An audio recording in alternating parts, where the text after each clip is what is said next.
Hello, Joy Olson, Blockbuster Fundraising. I am constantly talking with the people that I consult with. Make me believe your story. Show me your need.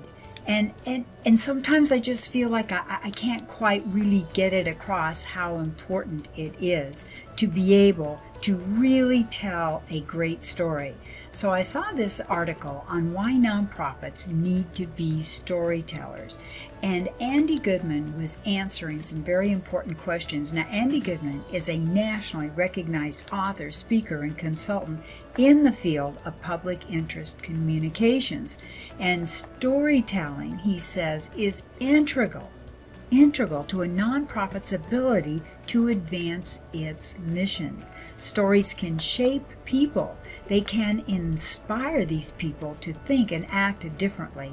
Stories are what can connect your nonprofit's community, funders, beneficiaries, and employees with your cause and vision. So there were some questions and answers, and Goodman discusses the importance in these answers of storytelling for nonprofits and how nonprofits and their leaders can approach blending powerful stories with their data to advance their organization's missions. So let's take a look at some of the information that he shared with us. It's important. He says that nonprofits need to influence behavior change across many different stakeholders. So how can storytelling help them to do this effectively? He says the key words here are influence behavior. Think about the way that your mind works. We have stories in our brains about how the world works, and those stories act like filters. They act like software. The stories tell us what facts to accept and what facts to reject. So whenever you're trying to influence someone's behavior, you have to ask yourself first, what story is in their brain? What stories are they holding on to that make them behave the way they do? And if I want to change that, what do I need to ask myself? I need to ask myself this: what new story can I give them? Now, there is a classic sidebar story in this particular blog on changing the story in the fight to abolish the death penalty that's really interesting, and I'll go back to that. But he says that nonprofits today track all sorts of metrics that illustrate their effectiveness to their stakeholders. Can data then take the place of a story or be useful in telling it? Well, Goodman says it's not to say that nonprofits shouldn't bother with the evidence. It's that in the 1-2 punch of persuasion, the one is the story that gets people to pay attention to you for a second. And then you come in with a number 2 punch, which is the data that says, and I've got more than one story to tell you. This one story I told you is illustrative of hundreds of stories, thousands of stories. Here are the numbers that back up what I'm saying. So what Andy says he finds when working with nonprofits is often that they've had it beat into them that they need the data. You must produce the evidence, the metrics, etc. to get that foundation grant. So they have the numbers. But what they don't realize is that in the act of persuasion, if somebody has a story in his or her head that says, I don't care about dropouts. My kids are through college. This is not my issue. And if you say to them, do you realize a child drops out every 26 seconds? Their response is, I don't care. Oh, so the numbers won't cut through. You've got to give them a story first that tells them this does matter to you. It does affect you. You have to respond to this. And here's the data that will further make that case.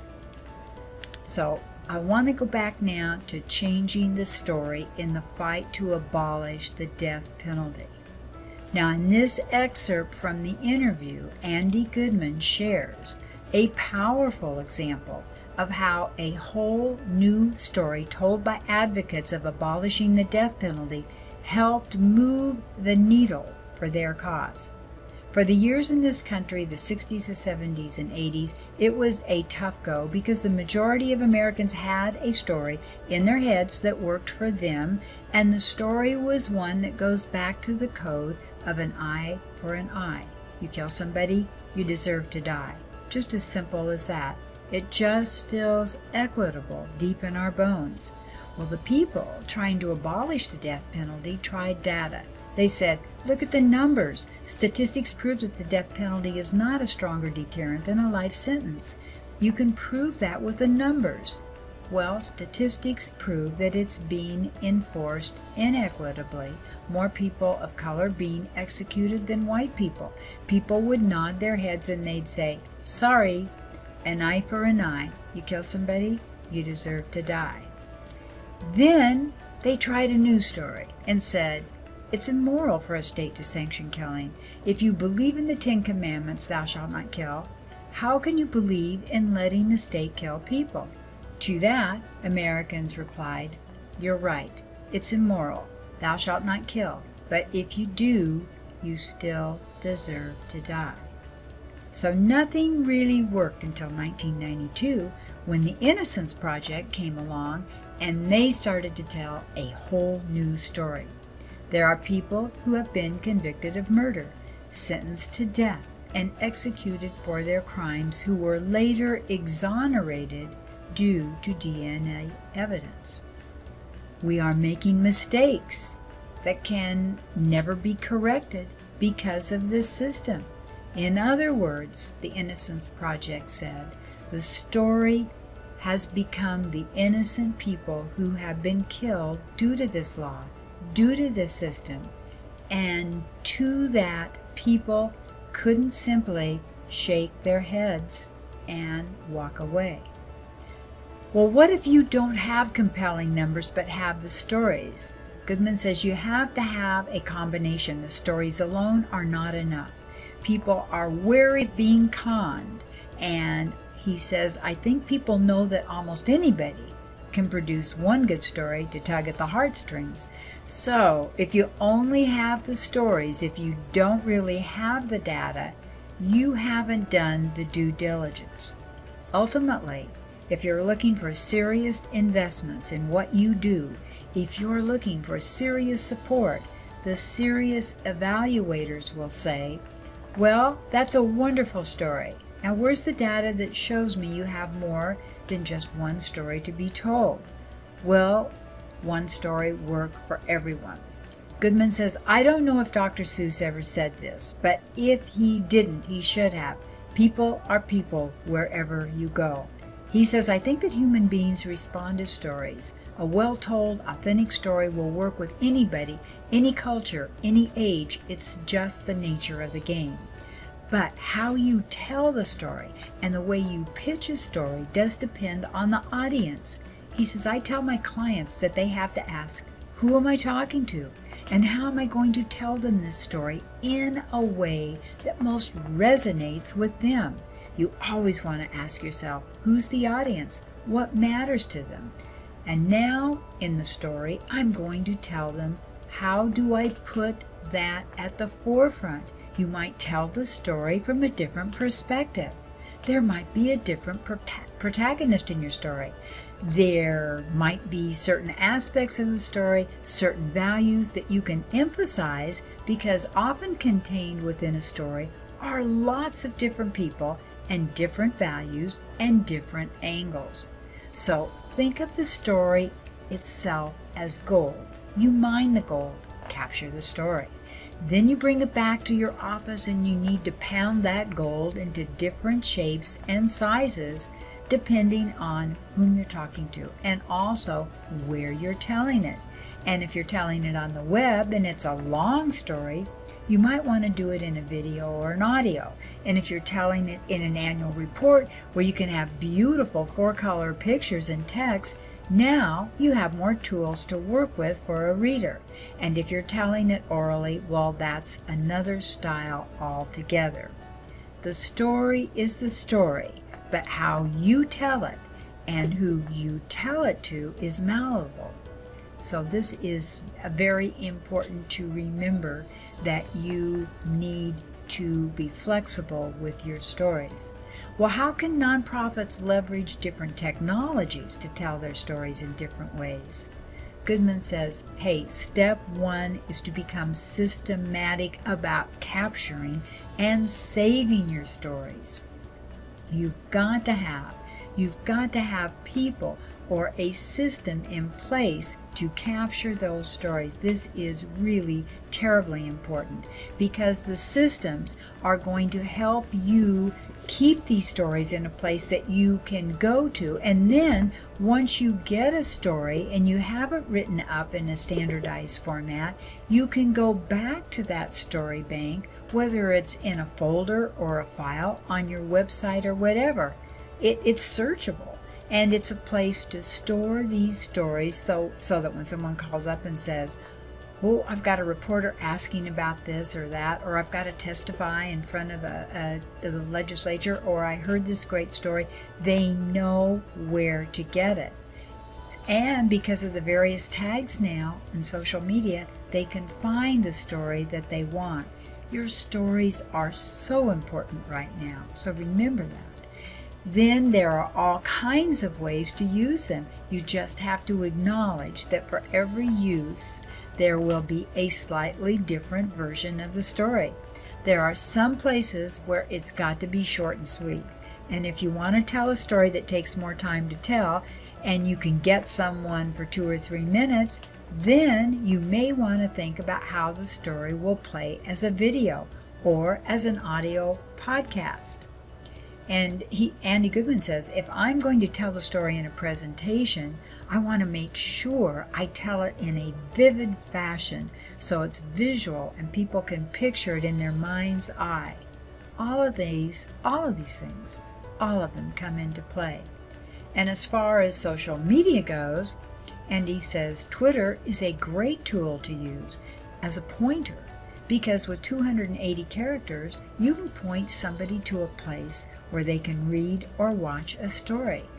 He says social media is mostly a way of pointing people to the stories that will live somewhere else.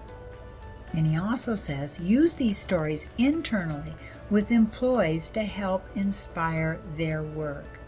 Andy Goodman says, when I work with nonprofits, I teach them 6 categories of stories that I think every nonprofit should collect.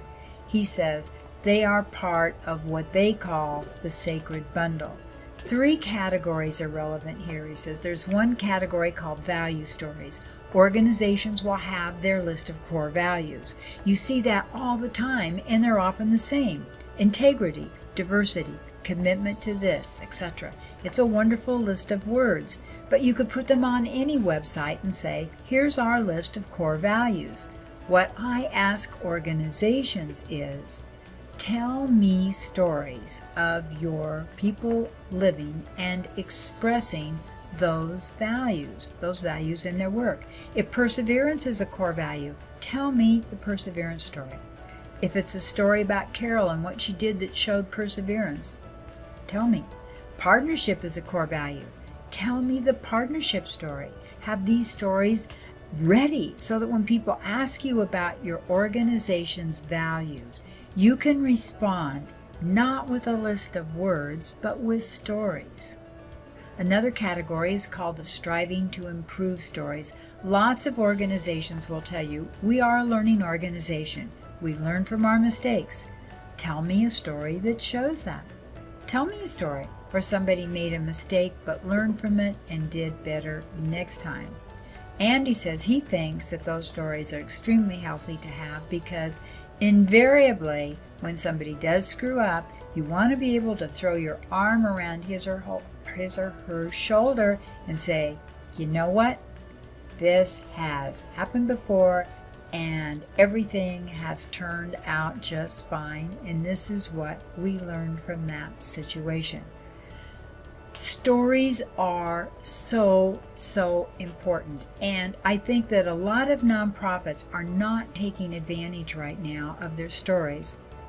I mean, every renewal letter, every appeal letter, every newsletter article should have a story. It should relate to your values, your mission, to what's happening. You need for people to understand you and remember you, and they're going to be able to remember these stories. They're not going to remember the data, but they will remember the stories, because the stories are what stick in our brain, and they are there. And they also, if they're moving stories, they really stick in our heart too. So I think all of us should really be working. It's mid-year here. We need to check our story bank. We've had almost 6 months of the year now, getting close to 6 months in.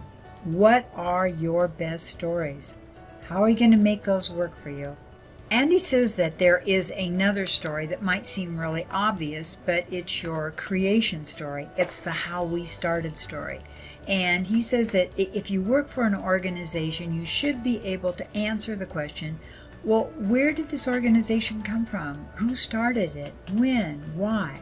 And often in your nonprofit's history, there's something about the spirit of the people who started the place and why they started it that may still inform your work today, and it's worth knowing about.